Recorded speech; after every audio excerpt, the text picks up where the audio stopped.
La Escritura, mis amados, siempre es hermosa y siempre nos advierte, siempre nos conduce, nos dirige, nos marca los tiempos, marca situaciones comunes para nosotros como personas, como seres humanos, que pueden ser reiterativas, que podemos caer en una práctica. Y una de esas que ahorita nos menciona, de acuerdo al título de esta enseñanza, es que nos guardemos de toda avaricia. La palabra avaro, la palabra avaricia es muy común para nosotros, pero ahorita que empecemos con esta predicación, con esta enseñanza, de parte de Dios, no de parte mía, vamos a ver cómo no es exactamente lo que nosotros pensamos, porque tiene una apertura muy grande para muchas cosas, particularmente en el corazón de la gente. Ahí es donde está el problema. Y el Señor nos dice que nos guardemos de toda avaricia. O sea, nosotros sabemos que una persona avara, un avaro, o la avaricia en términos generales no es buena. Una persona avara, cuando tú dices es bien avaro, te está refiriendo a una persona con cierto calificativo, un adjetivo, que no le da un plus, ¿verdad? No es una conducta correcta delante de nadie, ni para esa misma persona, ni para la gente que la rodea, pero mucho menos para Dios. Por eso el Señor nos dice que nos guardemos de toda avaricia. ¿Y cuál es el objetivo de la enseñanza? Es que contrarrestemos la necedad de la avaricia, porque es una necedad, es algo que está tan arraigado en el corazón del hombre que se vuelve algo necio. Te aferras a eso, te aferras a ese pensamiento, te aferras a esa condición de tu corazón y no quieres salir, aunque sufres, porque la gente que es avara sufre.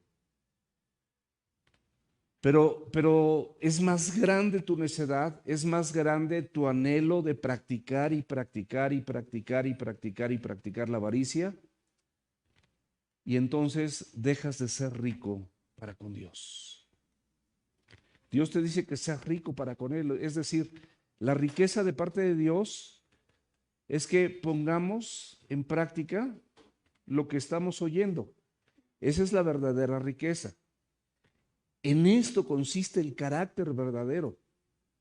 Esto se refiere a carácter. Una persona que tiene carácter se va a imponer ante toda su carne, ante todas las eventualidades y distorsiones mentales que nos oprimen para hacer las cosas que no agradan a Dios. Y el carácter, de la mano de Dios, te conduce a que puedas vivir la Escritura y practicarla. Porque en esto consiste la vida eterna, en que conozcamos a Dios, a Jesús, a Dios, el único Dios verdadero, y a Jesucristo a quien Él ha enviado. Ese es lo mejor que nos puede pasar. No hay nada más extraordinario en la vida de cualquier hombre o mujer que practicar lo que está aquí escrito, ponerlo por obra, vivirlo, porque lo disfrutas. Es la única manera donde la vida fértil y abundante viene a tu vida y viene a mi vida. Solamente así. Qué gusto verte, Oli. Y si abrimos la escritura, por favor, ahí en Lucas 12, y nos ponemos a leer rápidamente de los versículos del 13 al 21 para tener el contexto de la historia, porque igual algunas cosas las vamos a ver por verso a verso y otras cosas vamos a ver el punto principal, que es la avaricia. Dice, dijo uno de la multitud: Maestro, es decir, Rabí, di a mi hermano que parta conmigo la herencia. Aquí había un conflicto. Un hermano había recibido una herencia y otro no, y él quería que la compartieran.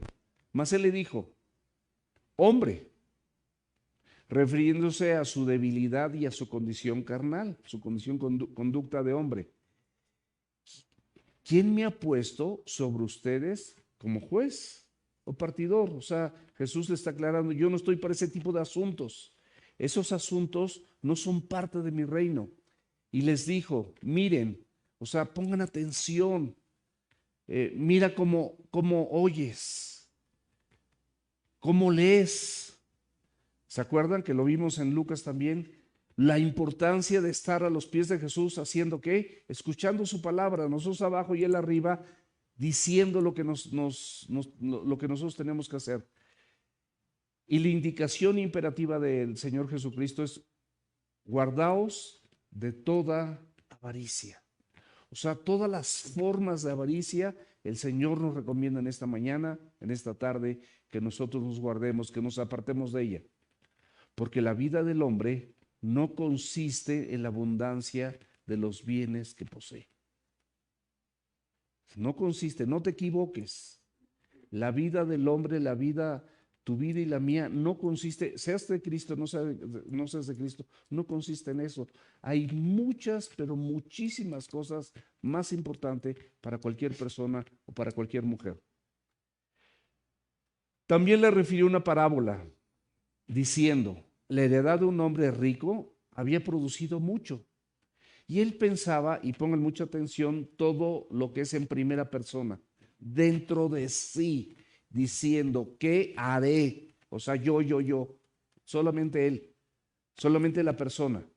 ¿Qué haré? Porque no tengo dónde guardar mis frutos. Y le dijo, esto haré. Primera persona. Derribaré mis graneros, los edificaré mayores, y allí guardaré todos mis frutos y mis bienes. Y diré a mi alma, muchos bienes tienes guardados para muchos años. Repósate, come, bebe, regocíjate. Pero Dios le dijo, necio, esta noche vienen a pedirte tu alma. Lo que has provisto, ¿de quién será? Así que el que hace tesoro para sí, el que hace para sí tesoro, no es rico para con Dios. Mis amados, la vez pasada, en Lucas capítulo 12, versículo 1, si me permiten lo leemos juntos.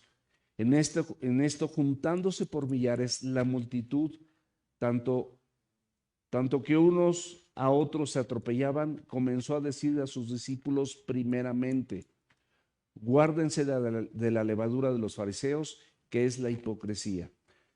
La semana anterior, mis amados, el Señor nos advierte claramente lo importante que nosotros nos guardemos de la levadura de los fariseos. La levadura es un hongo que echa a perder las cosas. Como los búlgaros que todos conocemos de donde sale el yogur, hay un hongo que echa a perder la leche que le pones a los búlgaros y se convierten en yogur. Y nos las comemos, le ponemos algunas cosas, sabe rico, ¿verdad? Pero en términos generales, la levadura es algo que contamina, es algo que echa a perder otra cosa. La persona hipócrita es una persona que no es sincera, es una persona que es de doble ánimo, es una persona que no es de una sola pieza. Te sonríe y atrás de ti habla de la gente, o habla de tu persona, o habla de tu familia, o habla de tu trabajo, o te censura, o te critica, o murmura. Esa es una persona hipócrita. El Señor Jesucristo los tenía perfectamente bien detectados. Les dijo a muchos de los religiosos, de los fariseos, estos de labios me honran, mas su corazón está lejos de mí. Entonces, qué importante, mis amados, que la semana pasada nosotros aprendimos a no ser hipócritas. Y de la misma manera que la avaricia, cuando te dicen, ¿te gusta que te digan hipócrita? No, y imagínate, Dios mismo te dice que no seas hipócrita. O sea, no vengamos, mis amados, con una cara de santidad. Digo, no está mal, pero pon por obra y pon en práctica lo que estás escuchando. No es posible que tú aquí, por ejemplo, tengas una cara como que no rompes ni una taza, pero en tu casa te le vas encima a tu esposa, la humillas, no la tratas como a vaso frágil, le hablas de manera áspera, o la mujer no respeta a su marido, lo humilla, lo censura, lo critica, y particularmente de esa manera desestabilizamos el diseño perfecto de Dios. Y eso es con los hijos, y eso es en el trabajo. Y una persona hipócrita en todas partes va a ser hipócrita. En todas partes va a ser hipócrita, no va a ser una persona sincera.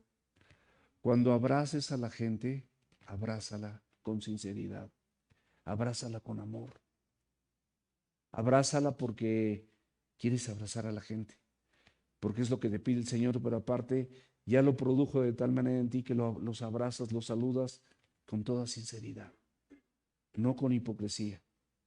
Siempre la hipocresía va a marcar una cara, pero detrás de esa cara hay una verdad en tinieblas.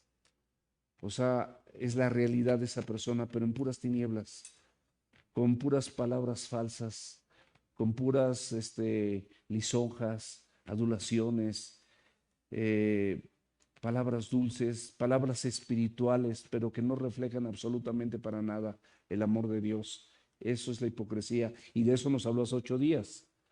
Ahora, ahorita nos va a hablar de otra cosa. ¿Cómo tiene que ser tu actitud y cómo tiene que ser mi actitud para escuchar este mensaje que vamos a escuchar en un momento? Vamos a abrir la Biblia en Hebreos capítulo 2, versículo 1.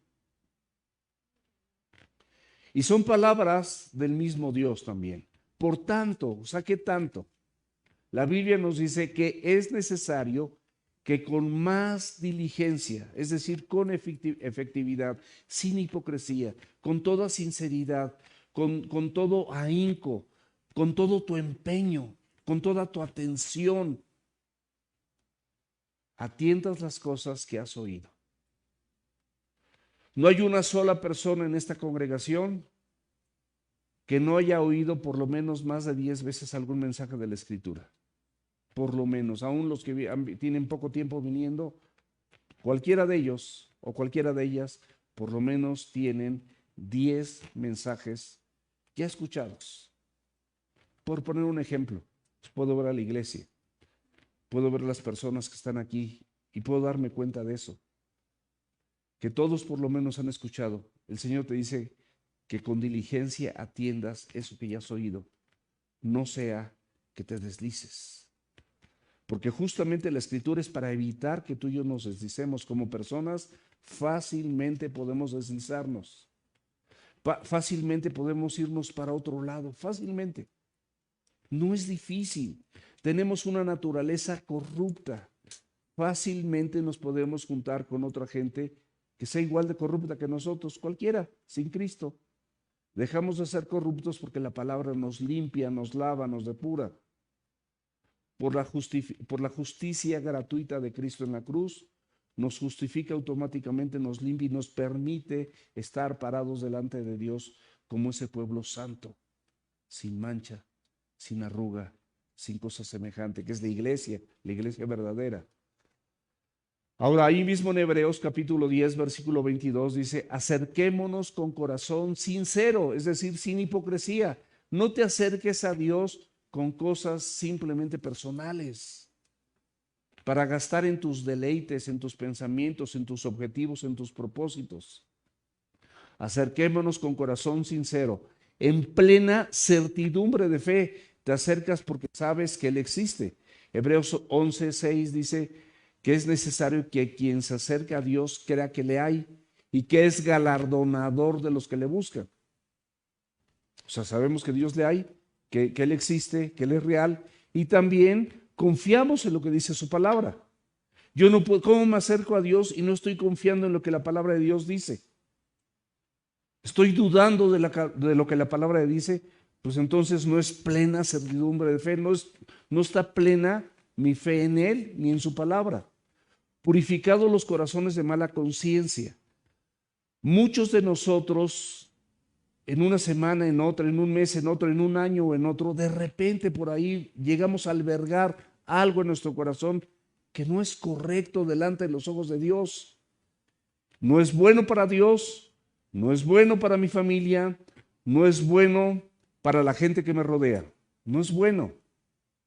Sin embargo, ahí lo tengo. Entonces, eso me hace que tenga mala conciencia. Hay algo en mi corazón que yo tengo que eliminar. Y es lo que te dice el Señor, purificados los corazones de mala conciencia. Y por último, y lavados los cuerpos con agua pura.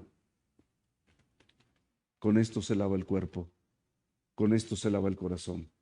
Con esto se lava la mente, con la palabra de Dios. Jesucristo dijo, ustedes son limpios por la palabra que les he hablado.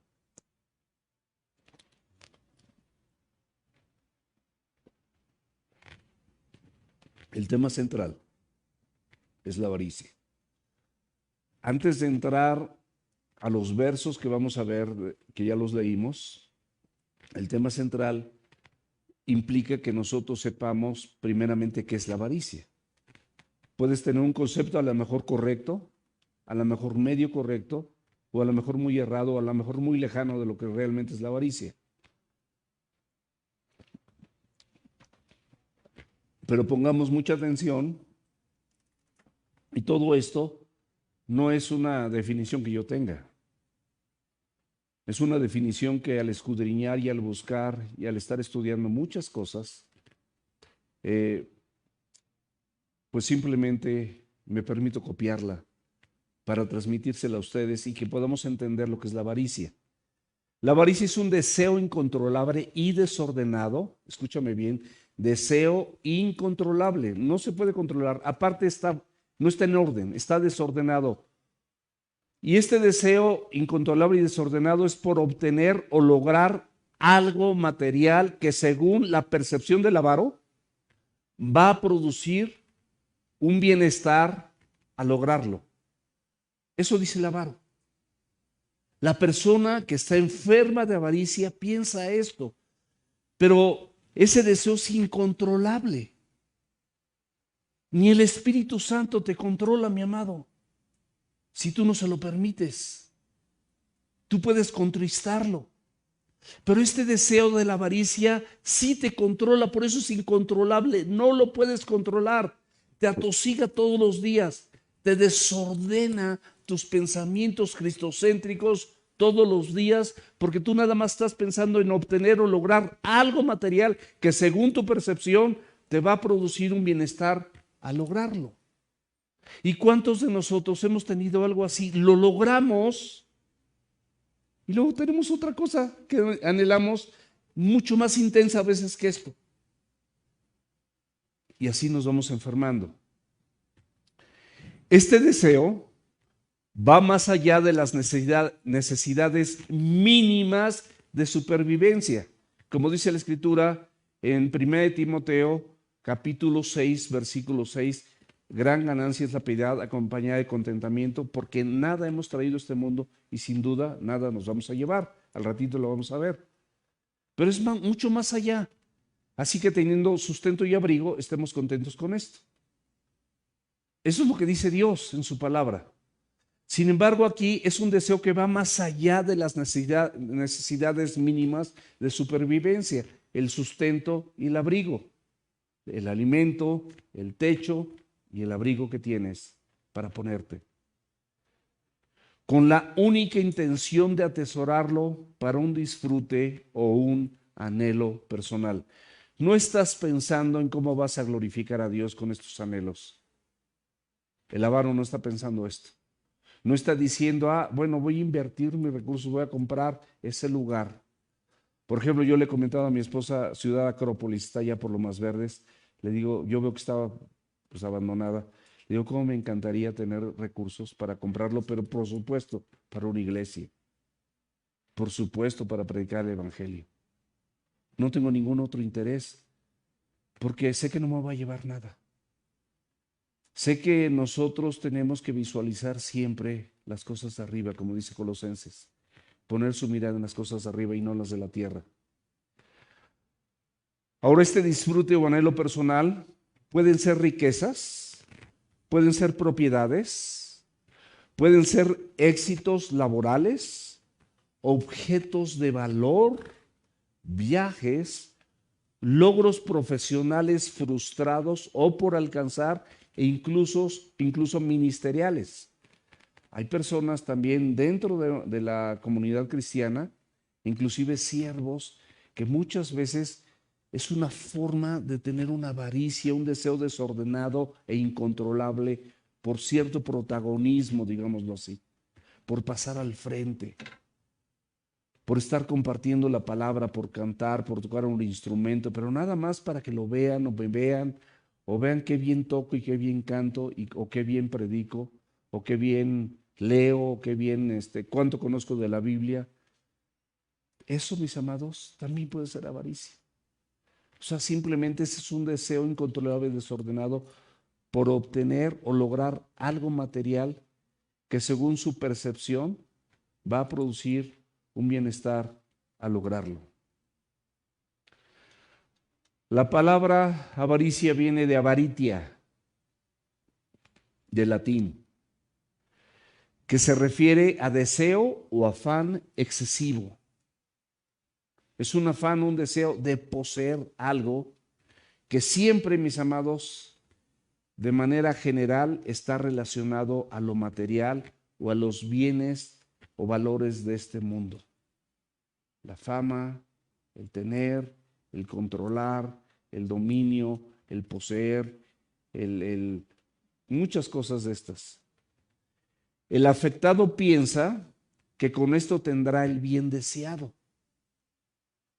El afectado piensa que con esto ya tendrá el bien deseado, pero desconoce que al obtenerlo surgirán otros anhelos y deseos, porque esto, escúchame, es una adicción sin fin.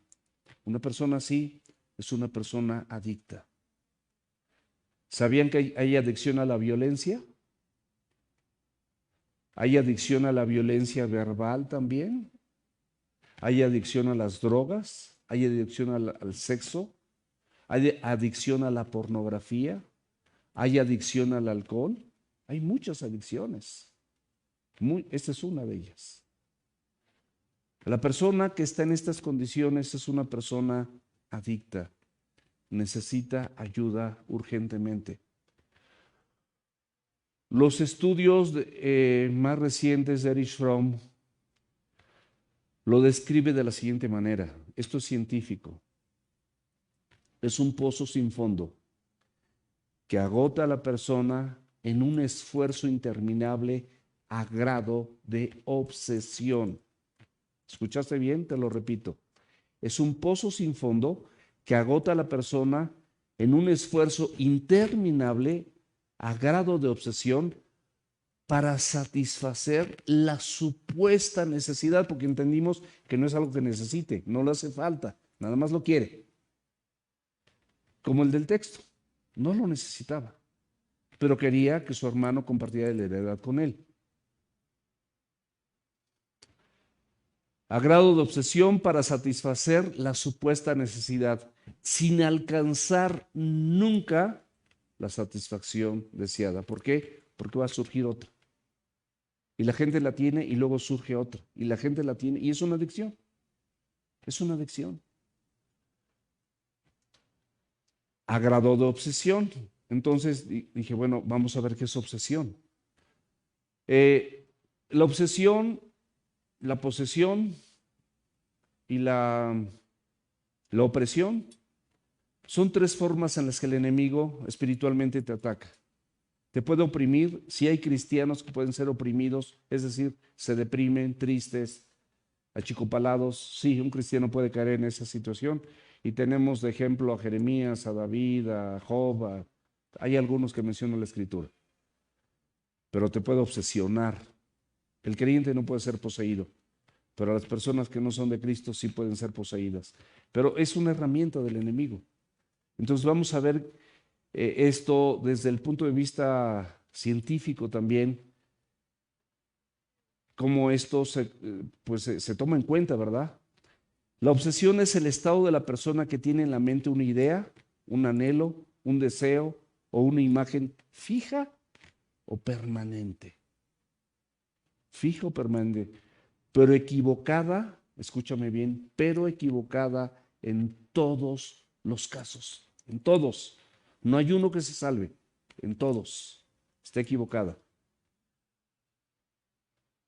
Porque se encuentra dominada por ella y te conduce a un malestar mental. O sea, los primeros síntomas es que la gente, pues, no, de sus pensamientos están tan clavados, tan obsesionados, tan tomados por estas ideas que la conduce a un malestar mental, emocional y hasta físico, alejándote de la paz de Dios y de su voluntad. Una persona en estas condiciones no puede ni va a tener la paz de Dios, ni tampoco está agradando a Dios porque no está haciendo algo acorde a su voluntad. Esta idea o deseo errado se impone en la mente de la persona de forma repetitiva. Es algo que tratas, lo hablaste en enero, pero pues se tiene que volver a hablar en marzo y luego se tiene que hablar en agosto hasta que se resuelva. Es repetitivo, controlando su voluntad de manera que no se puede reprimir o evitar fácilmente. O sea, científicamente se reconoce que esto no es fácil para la gente. Pero aquí viene la respuesta. Solo Cristo, su palabra y la obra del Espíritu Santo pueden librar a la persona cuando ésta reconoce su pecado, primeramente, porque es pecado. Y se dispone para recibir ayuda, número 2. Número 3, con un corazón contrito, con un corazón humillado y con plena mansedumbre. Tenemos que estar en estas condiciones para que el Señor nos pueda librar. No es nada más, bueno, ok, a ver, ayúdame, ahí te doy chance. No, estas son las condiciones. Tienes que reconocerlo como un pecado. Tienes que disponer tu vida para recibir ayuda, con un corazón contrito, un corazón humilde y con plena mansedumbre, un corazón manso. Señor, ya no aguanto esto, ya no quiero esto, ya me ha gobernado, me ha dominado, me trae problemas en mi trabajo, me trae problemas en mi familia, me trae problemas personales, me trae problemas contigo, me roba la paz. Señor, ya quítamelo. Te lo suplico, Señor. Renuncio, ya no quiero nada de eso.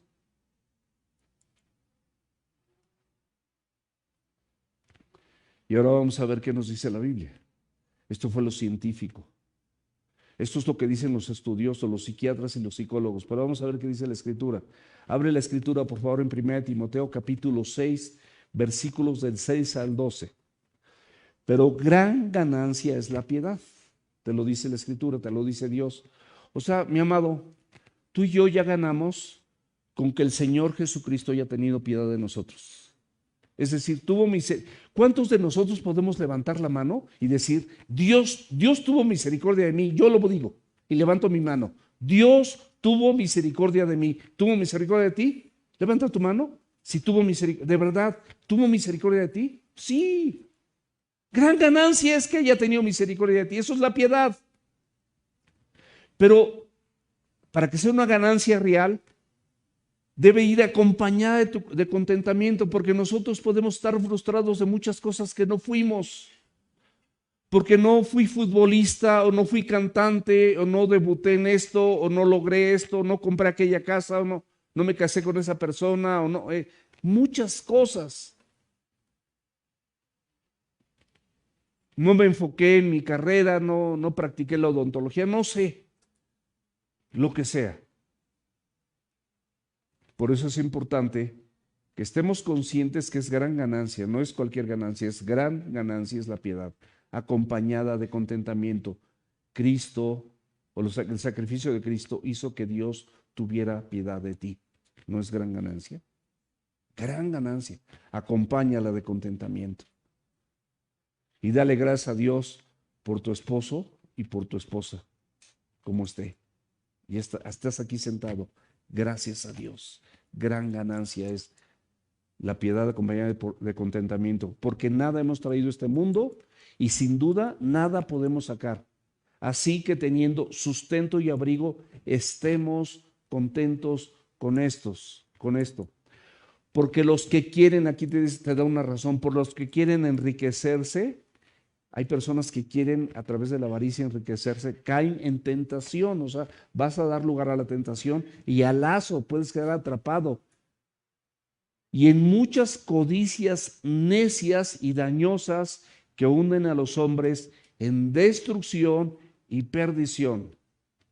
porque raíz de todos los males es el amor al dinero, el cual, codiciando a algunos, se extraviaron de la fe y fueron traspasados de muchos dolores. O sea, esto, mis amados, te va a generar dolor, dolor en tu mente, dolor en tus emociones y hasta dolor físico, porque no tienes el aval de Dios para lograr esto.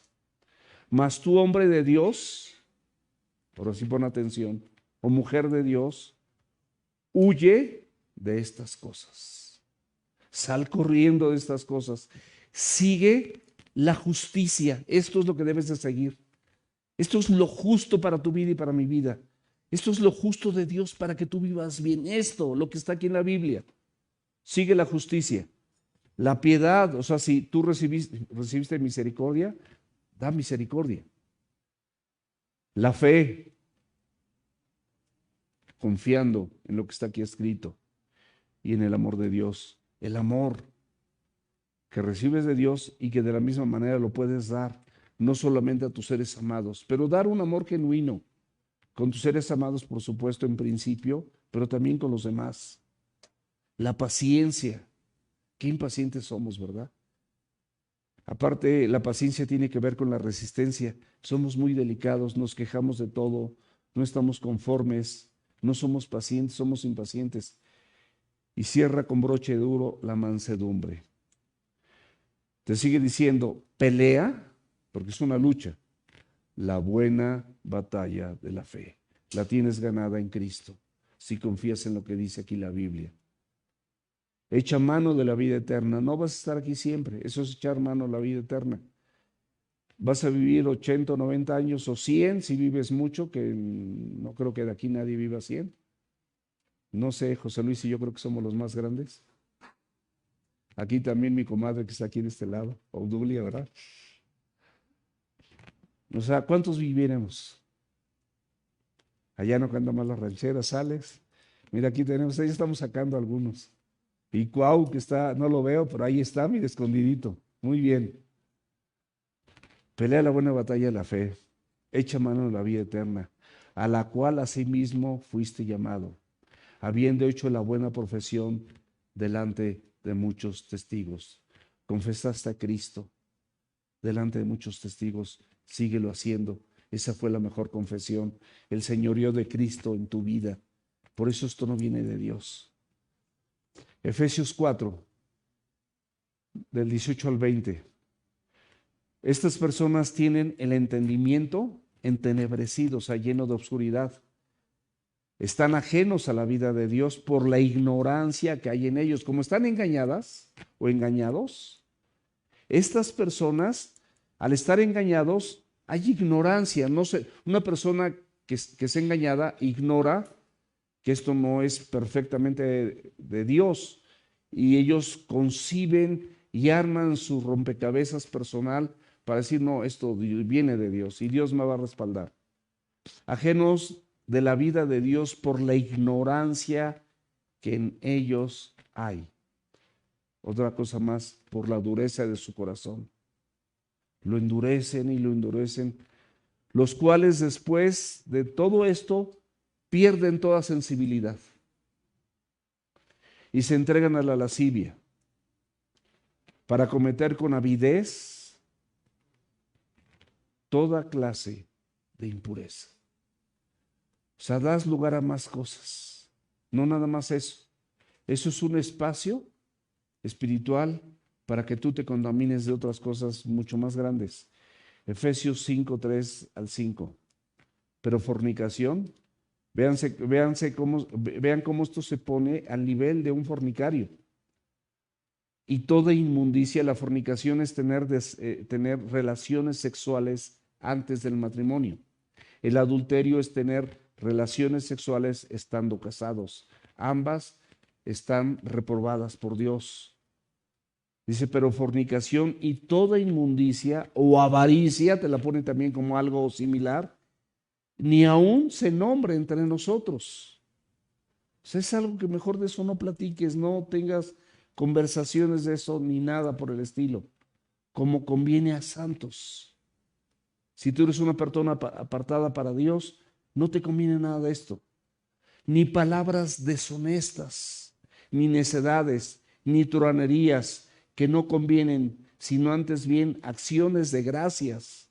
Porque sabes que esto, que ningún fornicario, inmundo o avaro, escúchalo bien, ningún fornicario, inmundo o avaro, que es idólatra, tiene herencia en el reino de Cristo y de Dios.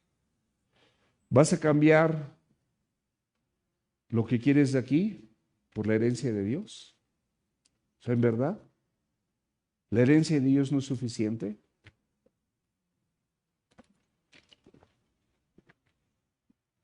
Cuando haces esto, tú le estás diciendo directamente a Dios: lo que tú me estás dando no me es suficiente. Te estás rebelando contra Él. No tienes contentamiento. En Colosenses 3, capítulo 5 dice que hagamos morir lo terrenal en nosotros: fornicación, impureza, pasiones desordenadas, malos deseos y avaricia. Te lo repite en Efesios y en Colosenses. O sea, Dios dice lo mismo, que es idolatría. Es como si tú tuvieras algo antes que Dios. Tú le estás dando un lugar a esto antes que al mismo Creador.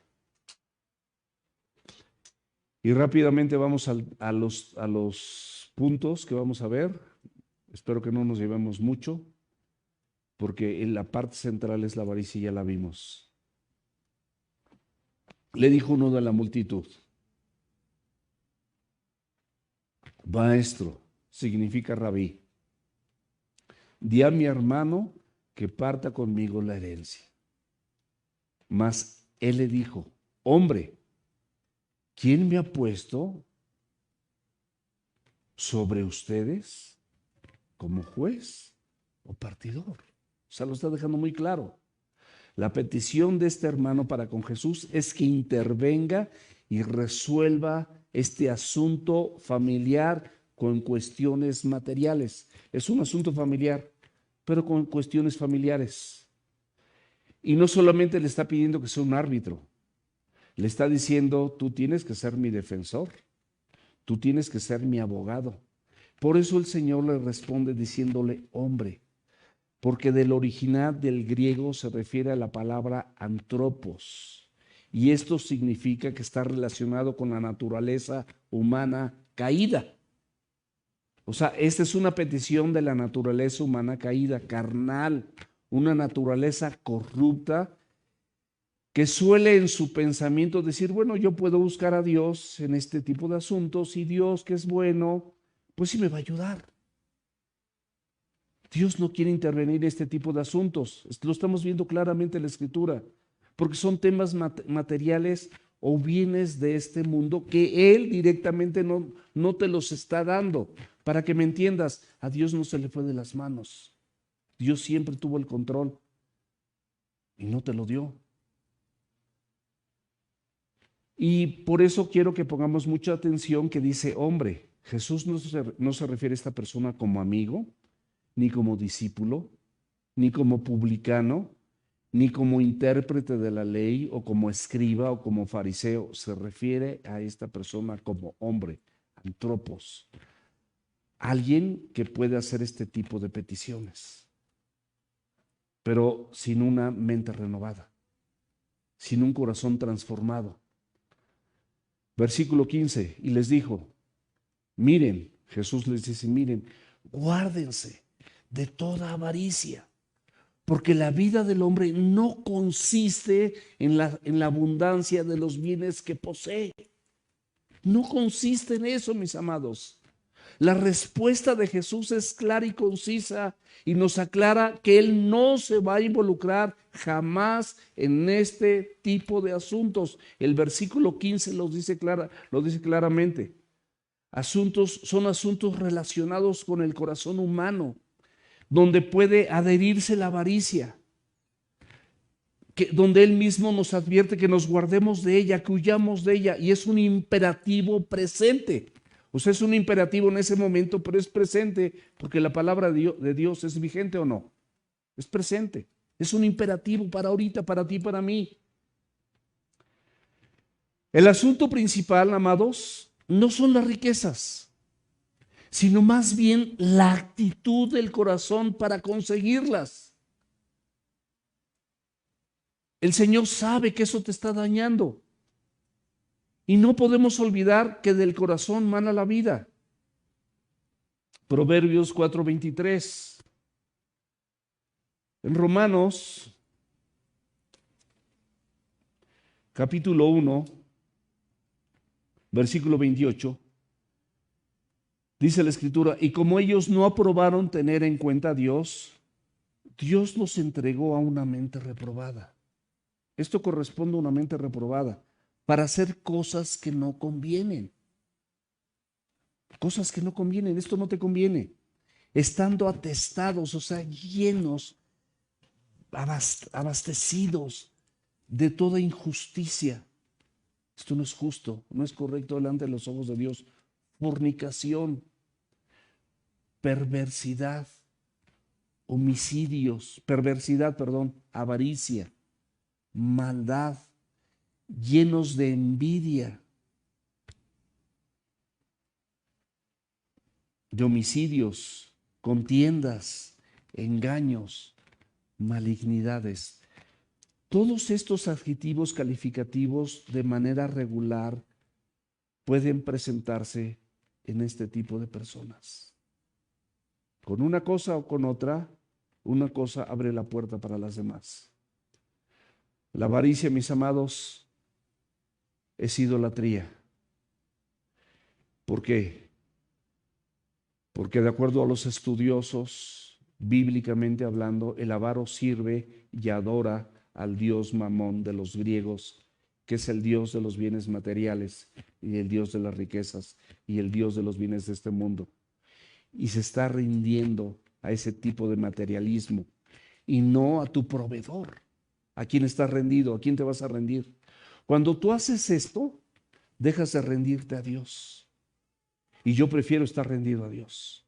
Prefiero estar rendido a su voluntad. Prefiero estar rendido a ese proveedor que siempre he tenido.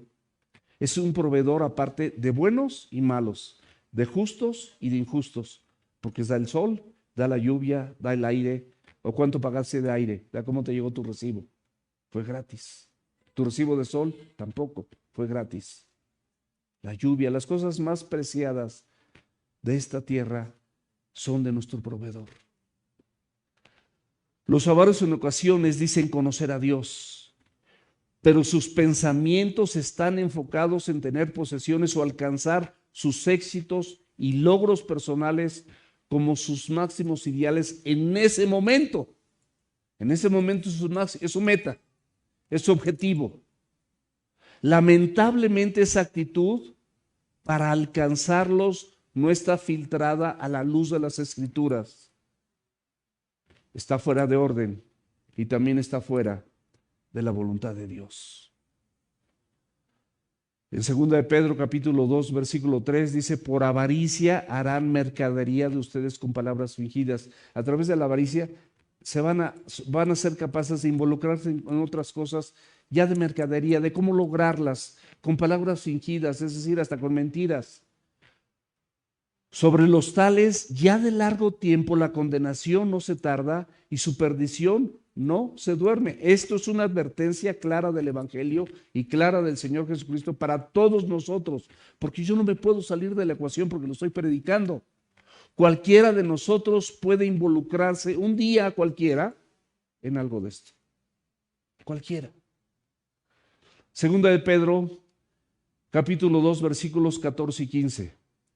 Tienen los ojos llenos de adulterio, no se sacian de pecar, seducen a las almas inconstantes, tienen el corazón habituado a la codicia, es algo constante, permanente, son hijos de maldición, o sea, no está la bendición de Dios en esas cosas, es lo que quiere decir esta porción de la Escritura. Han dejado el camino recto y se han extraviado siguiendo el camino de otros dioses como Balaam, Beor, que se llevó el premio de la maldad. Eso dice la Biblia. Cuando Jesús dice que la vida del hombre no consiste en la abundancia de los bienes que posee, se refiere a los deseos, a las peticiones comunes del corazón humano. Esto es común en cualquier corazón. Claro que todos, si ahorita me dicen, oye, quisieras que te regalaran un Ferrari, pues bueno, pues sí, a lo mejor sí, ¿no? A lo mejor lo vendo y ampliamos la congre, o no sé. Pero bueno, pues casi todo el mundo vamos a decir que sí. Ahora sí que un doctor en cardiología nos dijo que dadas hasta las puñaladas. Entonces, pues digo, pues sí, el doctor buen día, atendía a mi hijito que está con Dios. Entonces, en este mundo, mis amados, son deseos y peticiones comunes del corazón humano, que está sujeto a corrupción, un corazón sujeto a corrupción, que no reconoce al Señor como el único proveedor, porque esto no te lo está dando Dios, pero yo lo quiero. Por eso el Señor dijo, no, a mí no me han puesto para eso. O sea, mi voluntad no está involucrada en eso. Está clarísimo. Y muy a su manera carnal, a su manera reprobada, pretenden que el Señor Jesucristo intervenga para que Él les dé esa provisión que solicita. Si es algo que tú no le puedes pedir a Dios para que lo haga, ¿para qué lo hacemos? Porque si fuera parte de su voluntad, te garantizo que todo lo que está en el centro de su voluntad fluye así solito. Te das cuenta que viene de Dios.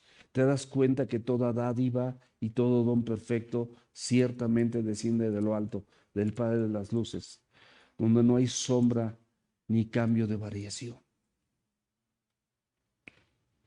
Versículo 16 de Lucas 12. Para ejemplificar todo esto y explicarlo con palitos y manzanas, el Señor Jesucristo en su amor, en su misericordia, no nada más para este hombre. Ese hombre, quiero decirte, te representa a ti y me representa a mí. Nos platica una parábola. Esta parábola también quiero que sepas que nada más viene en Lucas. Nada más viene en Lucas. Para que entendamos bien las cosas que hemos aprendido. Lucas era muy minucioso y quería que esto quedara impreso, guiado por supuesto por el Espíritu Santo de Dios. Y empieza a contar la parábola. La heredad de un hombre rico había producido mucho. O sea, esto no tiene nada de malo. Un hombre rico produjo mucho. Normal. El problema viene en el versículo 17. Y pensaba dentro de sí. Ese es el problema. No la riqueza del hombre. No que haya producido mucho. No quiere el Señor que nosotros seamos mediocres. No se refiere a eso. No tiene problema, el Señor no tiene problema con las riquezas, sino cómo se utilizan. Dice, manda a los ricos de este siglo que no sean altivos, porque una de las cosas que primeramente produce la riqueza es la altivez del corazón. Ni que pongan su esperanza en las riquezas, sino en el Dios vivo, el cual nos da todas las cosas en abundancia. ¿Para qué? Mi amor, para que las disfrutemos. Tenemos un Dios abundante. No es el problema del Señor las riquezas. El problema es esta actitud. Y pensando dentro de sí, porque pensaba para sí mismo, para su propio beneficio, para sus propios ideales. No había un consenso familiar, no había nadie, lo platicaba. Aquí no está ni tomando en cuenta a su esposa, ni a sus hijos, ni va con los maestros o los intérpretes de la ley para que le ayuden a tomar una buena decisión. Él está pensando para sí. ¿Qué haré? O sea, ¿qué voy a hacer? Porque no tengo dónde guardar mis frutos. Son muchísimos, no tengo dónde guardarlos. Y dijo, esto haré solito, sigue el solito. Esa agua para su molino. Derribaré mis graneros, los edificaré mayores, y allí guardaré todos mis frutos. Son mis frutos. Es gente que piensa que lo que tiene es suyo. No lo quieren compartir. le costó su trabajo. Es para mí. ¿Sí entendemos? Esa es la actitud del corazón. No está pensando vamos a hacer aquí otro piso, ¿no? Vamos a reunir a través de ofrendas y diezmos y lo que Dios nos dé por aparte, ¿no? Y vamos a hacer otro piso para que más gente conozca a Cristo. Vamos a hacer, no sé, aquí en la colonia, aquí en el parque, vamos a hacer algo, vamos a pintar las banquetas como lo hicimos alguna vez aquí en la calle, pero ahorita somos más personas, vamos a hacerlo. Y con una playera que decía aquí en la espalda, aprendiendo a servir a los demás, nada más. Había aguas y tortas aquí, vamos a hacer ese tipo de cosas, yo estoy de acuerdo. Y estoy sin temor a equivocarme, estoy cierto de que para eso es el dinero. Para que tú puedas hacer cosas donde ciertamente tú y tu familia van a disfrutar, claro, pero las puedes compartir con mucha gente y que sean de beneficio para mucha gente y que ahí se predique el evangelio, claro, eso sí, eso está bien, pero esta persona era todo para él. Guardaré mis frutos, mis bienes y diré a mi alma, hasta él solo se habla, alma. No crean que su esposa se llamaba Alma, es él solo. Muchos bienes tienes guardados para muchos años.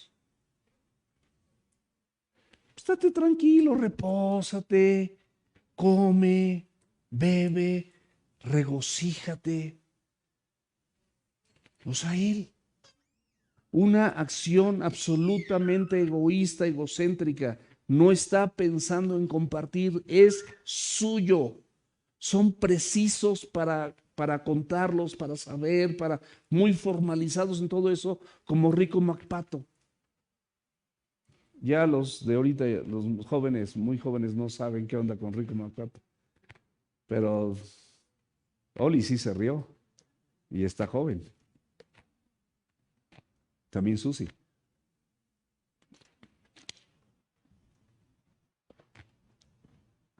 En esta parábola, mis amados, Jesús se refiere al protagonista, que es el hermano en disputa, como hombre. Y lo está poniendo en un espejo frente a esta persona, que somos tú y yo, para que nos guardemos de la avaricia y confiemos que el Señor tiene el control absoluto de todo. El error de este hombre consiste en cómo ve lo que ha llegado a ser suyo. Es mío. Y vemos que aquí por lo menos 5 veces en 2 versículos del 17 al 19, por lo menos 5 veces dice, yo haré. 5 veces. En el alma, mis amados, radican las emociones, el intelecto y los pensamientos humanos. Cuando no han sido renovados, el enfoque nunca va a ser bueno. Y va a ser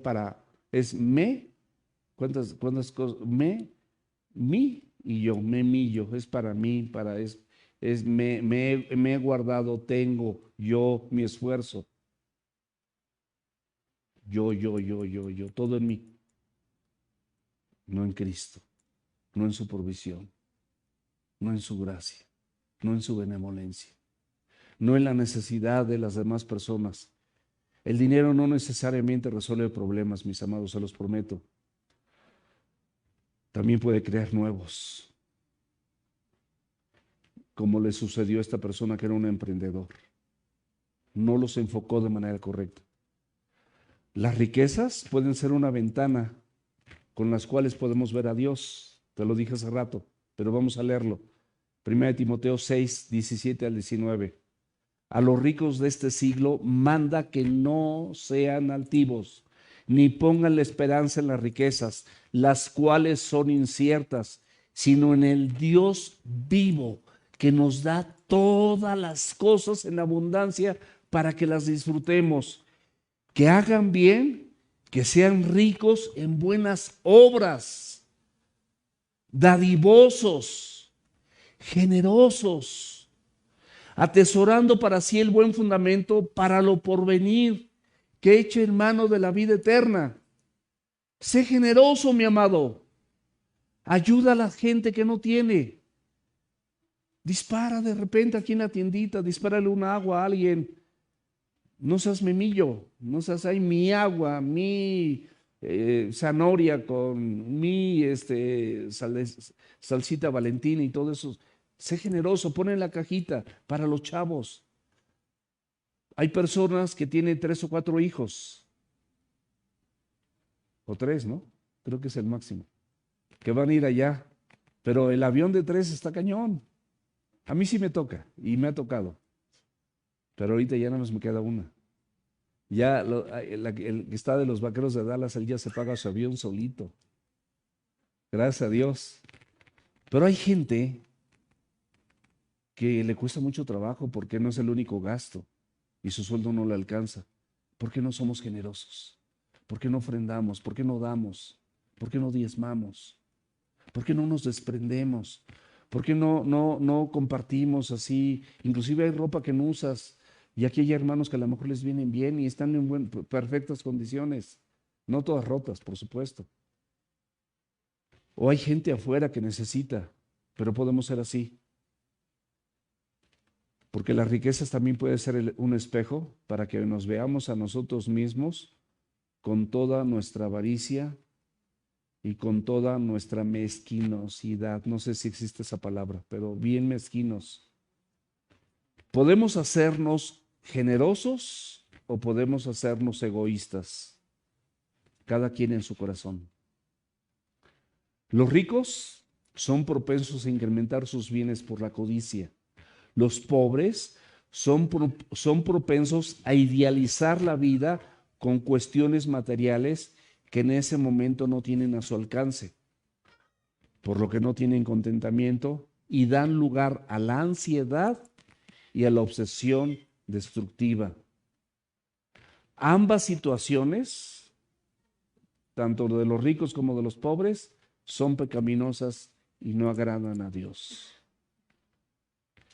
Cuando eliges pelear por la herencia como lo hizo este hombre, es una necedad, porque estás anhelando con avaricia algo que el Señor nuestro Dios no te está dando. Así de claro, no te lo está dando Dios.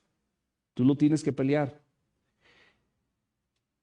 Si toda la naturaleza confía en Dios, a que puede suplir todas las necesidades, ¿cuánto más nosotros? ¿Tú has visto un pajarillo preocupado, buscando qué comer? ¿O has visto una flor que no tiene flor en ese momento, que esté preocupada porque no tiene la flor? La flor va a salir porque Dios las viste así. Y ni aun Salomón, el hombre de los más ricos de la historia, se vistió como alguno de ellas. Ese es nuestro Dios. El hombre a sí mismo, el hombre rico se dice a sí mismo, reposa, come, bebe y regocíjate. No, pues para estar tranquilos, para ya que te dediques al evangelio, que te dediques a esto. El Señor, mis amados, va a sustentar a sus hijos siempre. Siempre. Este tipo de personas, como les decía, no piensan en compartir sus bienes para que el reino de Dios se extienda. Simplemente están pensando en un disfrute personal sin pensar en la iglesia, sin pensar en ayudar al necesitado. Pero Dios le dijo, versículo 20 de Lucas 12, necio, esta noche vienen a pedirte tu alma y lo que has provisto, ¿de quién será? Acuérdate que Timoteo dice que nada hemos traído a este mundo y sin duda nada nos vamos a llevar. Y último versículo. Así que el que hace tesoro para sí no es rico para con Dios. Cuando tú mismo te encargas de hacer tesoro para ti, no está de la mano de Dios, no vas a ser rico para Dios. Porque tú mismo te estás encargando de proveerte o hacer lo necesario para luchar por ese tesoro. No eres rico para con Dios. Quien es movido por la avaricia Va a ser a un lado el vivir por fe, va a ser a un lado la suficiente provisión que Dios te ha dado, y eso te muestra que tu vida no es rica para con Dios. Por eso con avaricia estás detrás de aquello que ni siquiera necesitas y que ni siquiera puedes haber luchado, y a veces ni alcanzas a tenerlo, ni alcanzas a disfrutarlo. ¿Quién lo va a disfrutar?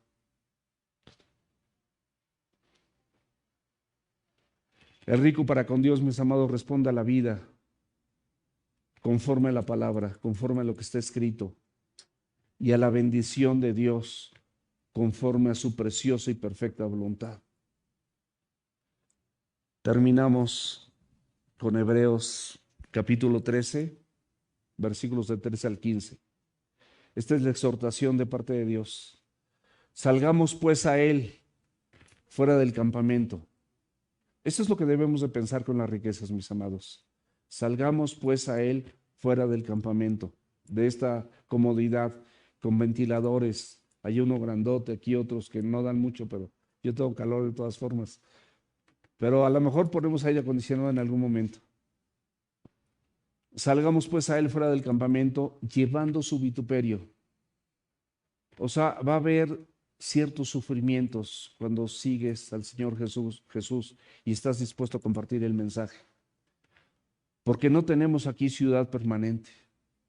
¿Estamos de acuerdo? No tenemos aquí ciudad permanente, sino buscamos la porvenir. Esa debe ser la búsqueda, no las de aquí, no las cosas que puedas como agrandar tu colonia o tu ciudad si tienes muchas cosas. Así que ofrezcamos siempre a Dios, no nada más unas veces, siempre a Dios, por medio de Él, no tú solito, por medio de Él, sacrificios de alabanza, es decir, frutos de labios que confiesen su nombre. ¿Qué son estos sacrificios de alabanza? Son cosas que te cuestan en tu corazón humano dejar atrás, hacer un lado, liberarte de ellas y confiar en Dios. Esos son los sacrificios de alabanza, porque esos sacrificios de alabanza glorifican a Dios, confiesan su nombre. Eso sí lo puede hacer el Señor, eso sí lo quiere hacer el Señor en ti.